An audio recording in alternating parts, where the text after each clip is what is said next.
मोहम्मद खुर्शीद साहब ने chief guest Rab Nawaz international umpire Mughalpura whites के प्रेसिडेंट मोहम्मद जावेद, मलक रफ़ीक साहब, रियाजुद्दीन प्लेयर के साथ शेक हैंड करते हुए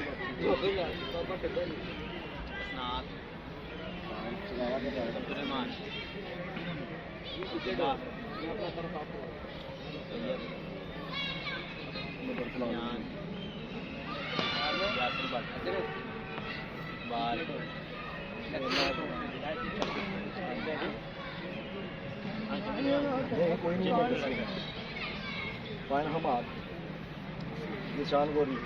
आयम हाजी शाहिद खान हाजी शाहिद हमजा बकार फर्स्ट क्लास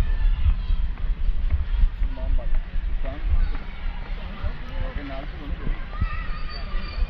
उजैर साहब